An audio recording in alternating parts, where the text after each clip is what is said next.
Ampun, Pak. Ya. Jadi coba saya ulangi lagi ya, saya ulangi lagi. Jadi yang sebelah sini itu mencari nilai CSR. Jadi mesti berhubungan dengan berapa magnitude gempanya, misalkan 7,5. Kemudian percepatannya ini ya. Kemudian H itu adalah ketebalan tanah, Z itu adalah kedalaman. Jadi misalkan di atas ya berarti 2. Lebih ini kedalamannya jadi 4, ini menjadi lebih dalam lagi. Nah, GS dan sebagainya ini sebenarnya saya hanya mencari berapa sih gamanya. Yang penting kalau sudah tahu gamma saturatednya, misalkan ini ya, tinggal saudara mencari gamma efektif. Nah, kalau sudah tahu gamma saturated, maka tinggal mencari gamma efektif ya. Karena gamma efektif itu adalah sama dengan gamma saturated dikurangi gamma air. Nah, tujuannya adalah mencari tegangan efektif. Tegangan efektif itu adalah gamma efektif dikalikan kedalaman. Jadi dikalikan apa? Dikalikan Z-nya yang sudah saya tampilkan. Semakin ke dalam, semakin besar Z. Kemudian ada tegangan total atau itu adalah gamma saturated langsung dikalikan kedalaman. Nah, seperti itu ya. Sehingga saudara bisa mencari nilai CSR ya, karena di nilai CSR itu muncul tegangan tegangan total dibagi tegangan efektif. Nanti Misi, bisa Pak, dilihat mau lagi. tanya, Pak. Oke, silakan. Ini data Excel apa tabel atau gimana, Pak? Soalnya tadi ada rumus di depan. Oke, jadi gini, rumus yang di atas itu kan rumusnya, saudara coba cermati. Jadi rumusnya adalah CSR 0,65 AMA dibagi G dibagi tegangan total dibagi tegangan efektif. Ya ini ya, tegangan total dibagi tegangan efektif dikalikan RD. RD itu ini. RD itu ya, saudara tinggal pilih kalau kedalamannya tanahnya itu berada di atas 9,115, maka saudara bisa menggunakan rumus yang ini. Kalau di antara 9 sampai 23, maka saudara untuk mendapatkan RD ini. RD ini 1,175 min 0,0267 kalikan Z. Z ini adalah kedalaman. Saya pikir rumusnya ini, saya bisa mencari nilai CRR yang ada di sini. Nilai CRR yang ada di sini. Yang penting saudara tampilkan daripada kedalaman siang RD-nya berapa. Nah, ini kebetulan saya samakan ya, mestinya harus berbeda RD ini. Karena kedalaman berbeda akan menghasilkan RD yang berbeda. Sampai kedalaman 9 itu RD-nya mungkin berbeda dengan kedalaman di bawahnya. Ini kebetulan saya samakan ya, ini mungkin bisa dikoreksi. Nah, dari situ yang paling penting saudara bisa mencari ini tegangan efektif sama tegangan total. Ini berapa? Ini saudara cermati di sini ya. Ini sigma tegangan total, ini adalah sigma tegangan efektif. Ya, sama pada saat saudara mencari penurunan tanah pada saat menggunakan fondasi tiang panjang tempo hari, saudara harus mencari tegangan efektif sampai kedalaman tertentu.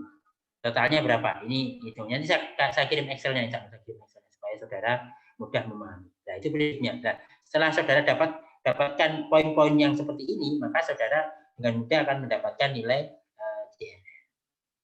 CSR, mohon maaf, CSR. Nah, selanjutnya dari nilai SPT, NSPT, nah, ada hasil uji lapangan SPT, ada 12, ada 18, dan hasil ayakan kita dapatkan yang lolos ayakan 200, misalkan 21.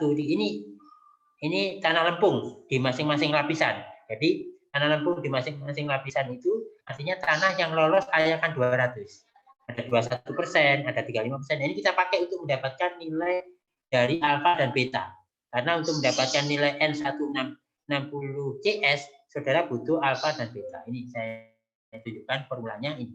Nah, jadi alfa dan beta ini kita dapatkan nilai N160CS. Nah, untuk mendapatkan ini butuh alfa dan beta.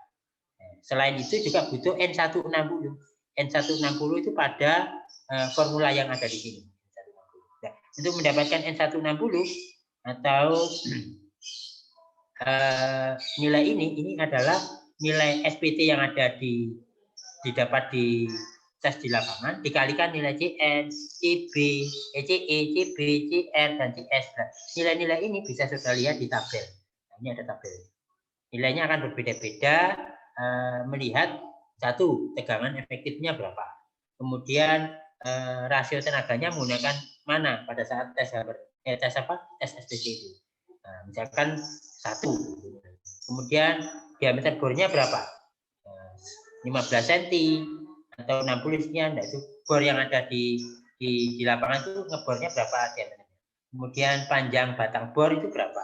Jadi sampai kedalaman berapa? Kalau lebih kecil dari 3 meter, maka nilainya ini coba saya dikoreksi ya. Saya masih menggunakan angka tertentu, saya gunakan 1 di sana untuk memudahkan perhitungan saya. Coba saudara, kalau kedalaman tertentu saya minta dibedakan nilai CR-nya. Kemudian pengambilan contoh menggunakan tabung standar, berarti nilai CS-nya adalah 1. Nah, seperti itu ya. Nah, sehingga bisa kita tabelkan di sini. Ini kebetulan saya samakan ini 1 semua ya ini. Ini tolong direvisi, disesuaikan dengan tabel-tabel yang ada. Nah, setelah itu kita dapatkan N160CS, kita cari nilai CRR 75, nah, saudara cari FS, faktor keamanannya. Ya, faktor keamanannya saudara ingat tadi bahwa nilai dari CRR 75 dibagi ini dikalikan MSF. Nah, ini coba saudara lihat di depan ya, nilai FS yaitu adalah CRR 75 dibagi CSR dikalikan MSF. Ya, MSF rumusnya. Seperti ya. Nah, saya pikir itu ya. Kemudian saya lanjutkan ke sini ya. Jadi setelah tabel ini saudara bisa menampilkan dalam bentuk grafik. Nah, grafik. Yang pertama grafik antara kedalaman CRR dan CSR. Nah, ini seperti ini ya. Nah, grafiknya seperti ini. Kemudian yang berikutnya bisa kita tampilkan grafik kedalaman dengan faktor keamanan, Di sini saya kasih angka faktor keamanan 1. Ya, di sini adalah faktor keamanan yang kita dapatkan dari perhitungan tadi. Hasilnya lebih besar dari 1. Ya, berarti dia masih tidak berpotensi likuifaksi. Artinya apa? Tanah yang kita tes tadi, kita uji SPT tadi aman terhadap likuifaksi. Ya, ini bisa kita lihat di sini. Oh, nilainya di atas 1 semua. Nah, kalau lebih kecil dari 1, maka dia berpotensi likuifaksi. Kalau di atas 1, maka dia aman terhadap likuifaksi. Kalau 1, dia berada pada kondisi kritis. Nanti bisa saudara lihat pada jurnal yang saya uji di Puger, itu tanah-tanah tersebut banyak berpotensi likuifaksi. Nah, nanti bisa saya kirim jurnal-jurnalnya ya. Tapi yang paling penting di sini, yang harus saudara pahami, saudara bukan hanya sampai menentukan potensi likuifaksinya. Kalau tanahnya tidak berpotensi likuifaksi, aman sudah. Tapi kalau tanahnya di sini ternyata nilai faktor keamanannya ada yang lebih kecil dari 1, maka dia harus diperhitungkan daya dukung tanahnya terhadap keberadaan keruntuhan tanah atau pengurangan daya dukung. Nah, kebetulan di peraturan kita itu peraturan tahun 2004 pembangunan bendung itu diatur. Ini adalah nilai faktor keamanan. Berarti kan di sini adalah nilai faktor keamanan, di sini adalah kedalaman. Nah, kalau faktor keamanannya itu lebih kecil dari 0,6, maka bisa kita perhatikan di sini. Kalau kedalamannya itu lebih kecil dari 10 meter, jadi misalkan kedalaman 9, kedalaman 8, maka daya dukungnya itu langsung kita kalikan 0. Jadi daya dukungnya langsung kita kalikan 0. Tetapi kalau berada pada kedalaman 10 sampai 20, dengan faktor keamanan itu lebih kecil dari 0,6, maka faktor reduksi daripada daya dukungnya bisa kita kalikan 1/3. Jadi misalkan kita sudah menghitung daya dukung fondasi dangkal itu ketemunya 5.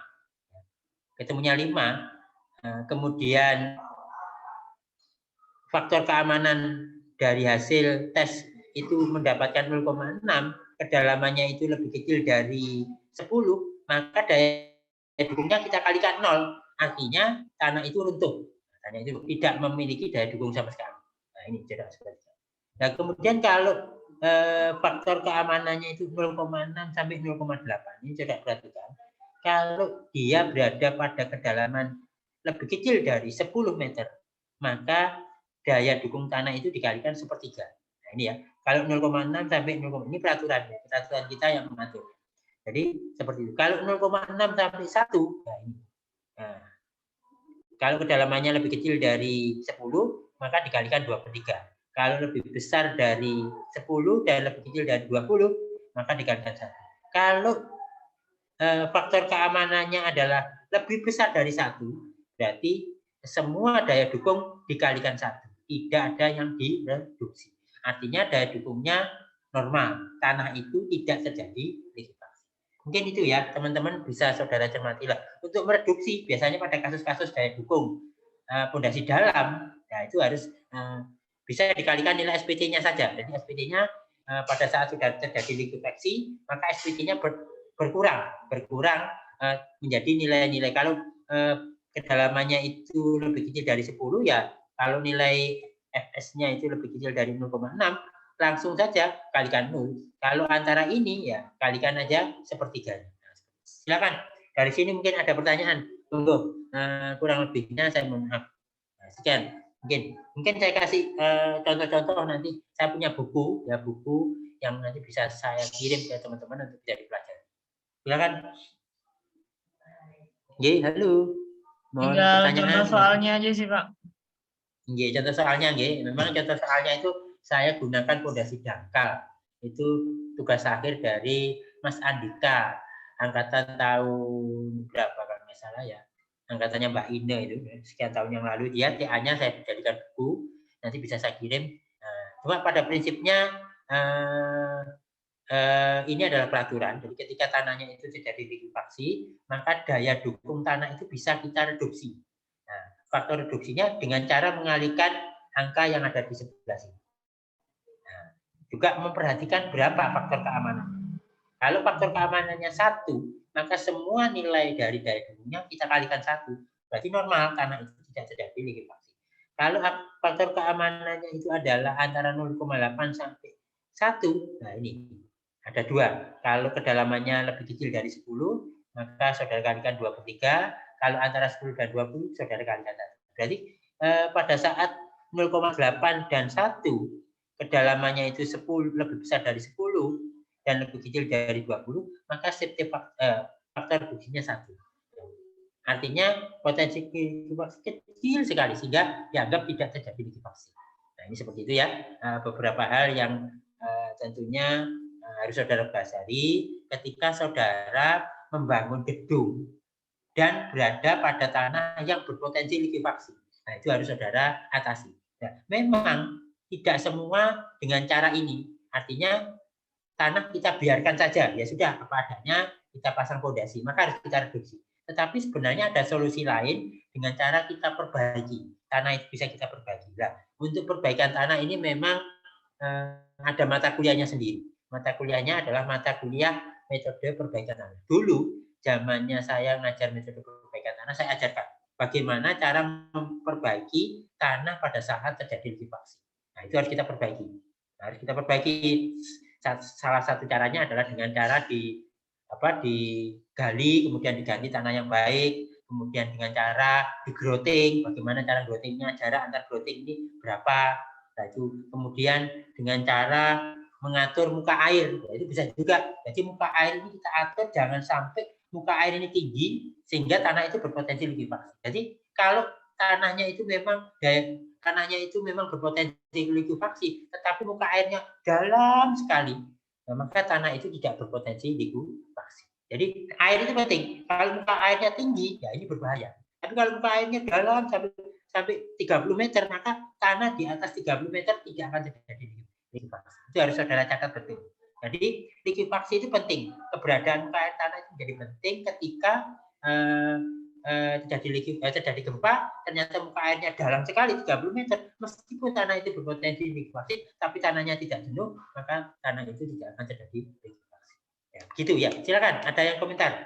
Mungkin dari penjelasan ini mudah-mudahan bisa dicermati dengan baik. Nanti akan saya kirim mungkin dalam bentuk apa? Dalam bentuk apa itu? Istilahnya dalam bentuk Excel juga buku ya. Saya mohon ada satu pertemuan lagi teman-teman ya. satu pertemuan lagi ya, untuk detailnya saudara bisa baca-baca. Saya ingin membahas tentang pondasi pada tanah ekspansif. Nah, ya, saya minta minggu depan ada 1 kali pertemuan saja ya, 1 kali pertemuan saja, bisa dilanjut untuk untuk UAS.